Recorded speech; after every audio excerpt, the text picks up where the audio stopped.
كلابكم وقططكم جاهزين للشتاء ولا لسه؟ زي ما احنا بنجهز للشتاء ونروح ناخد التطعيمات بتاعتنا بتاعت الانفلونزا او تطعيمات الشتاء، فزي ما احنا بنظبط دنيتنا ونشوف تطعيماتنا قبل الشتاء، هم كمان محتاجين ان احنا نكشف عليهم، نطمن على شويه حاجات قبل دخول الشتاء. اول حاجه منهم ان احنا نطمن على الرئه والجهاز التنفسي عشان نشوف هم قادرين يخشوا ويعدوا الشتاء بخير باذن الله من غير ما يتعرضوا لاي اعراض ليها علاقه بالبرد او الجهاز التنفسي، حساسيات او اي حاجه زي دي ولا لا. طبعا ده بيختلف من القطط للكلاب بس ده مهم جدا.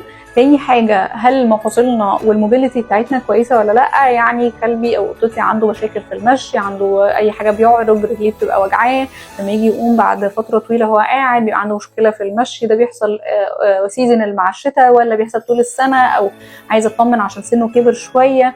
طيب تالت حاجة برضو مهمة قوي وهنبقى نتكلم عليها برضو على كل حاجة فيهم بالتفاصيل يعني، بس تالت حاجة والمهمة قوي هي التطعيمات، ان التطعيمات بتاعته اب تو ديت ولا لا. طب ايه التطعيمات اللي هحتاجها مخصوص للشتاء، او ايه التطعيمات اللي لازم اتاكد ان هو واخدها واب تو ديت في الشتاء بالنسبه للقطط وبالنسبه للكلاب. فقبل ما الشتاء يخش علينا بالامراض والبرد والمشاكل اذا كان لينا او ليهم، خلينا نطمن عليهم وخلينا نتاكد ان هو اب تو ديت في كل حاجه، ونتاكد ان كل حاجه مظبوطه، علشان ده هيوصلنا للجزء الوقائي اللي هيخلينا نعدي الشتاء على خير باذن الله من غير ما يحصل اي مشاكل لقططنا او كلابنا.